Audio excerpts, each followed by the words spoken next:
Bienvenue dans Live Tribu, la vérité, c'est l'essentiel. Quelle a été la raison de la création de la rébellion 2002? La suite, deuxième partie. Le concept d'ivoirité et son application politique. Le 22 octobre 1995, contre un seul candidat, les autres candidats sont refusés par la Cour suprême ou ont boycotté l'élection. Henri Konan Bédié est élu président de la Côte d'Ivoire avec 96,44% des voix. Fort de ce succès, il effectue en 1998 une réforme de la propriété foncière avec l'appui de tous les partis politiques, y compris celui d'Alassane Ouattara. Avec cette réforme, seuls les Ivoiriens de souche peuvent détenir des terres. Le coup d'État de 1999 en Côte d'Ivoire.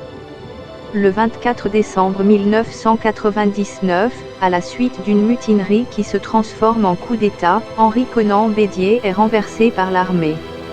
Le concept d'ivoirité disparaît mais la tentation xénophobe persiste. Le général Robert Gueye est placé au pouvoir jusqu'à la tenue de nouvelles élections. L'ivoirité reste utilisée dans la politique du pays pour limiter la vie sociale des Ivoiriens d'origine douteuse. C'est dans ces conditions que le 23 juillet 2000, une nouvelle constitution est adoptée par référendum, tous les partis politiques ayant appelé à voter pour.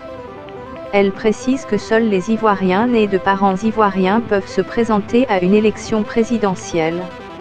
Le débat se focalise notamment sur la mention et de l'article 35, le candidat à l'élection présidentielle doit être ivoirien d'origine, né de père et de mère eux-mêmes ivoiriens d'origine, supposé viser Alassane Ouattara qui déclare pourtant pouvoir être candidat que la conjonction retenue soit et ou. Une vaste campagne d'identification, destinée à définir la véritable citoyenneté des Ivoiriens, est entamée. Dégradation du climat politique. Après 4 années de dictature, le coup d'État du général Robert Gueye est légitimé par la reconnaissance du Front populaire ivoirien, FPI, de Laurent Gbagbo et le Rassemblement des Républicains, RDR, d'Alassane Ouattara. L'échec de plusieurs tentatives de coup d'État oblige les partisans d'Alassane Ouattara au sein de l'armée à fuir au Burkina Faso. Les 6 candidats présentés par le Parti démocratique de Côte d'Ivoire, PDCI, dont Henri Konan Bédié, à l'élection présidentielle du 22 octobre 2000, sont éliminés par la Cour suprême. Il en est de même pour le candidat du RDR, Alassane Ouattara, jugé non ivoirien. Le décompte des bulletins de vote place Robert Gueye en seconde position derrière Laurent Gbagbo le 22 octobre, il s'autoproclame néanmoins président de la République, ce qui déclenche d'importantes manifestations et affrontements oppose la garde prétorienne du général Gueye à la population. Ce fut un coup dur pour les populations. La suite dans la prochaine vidéo.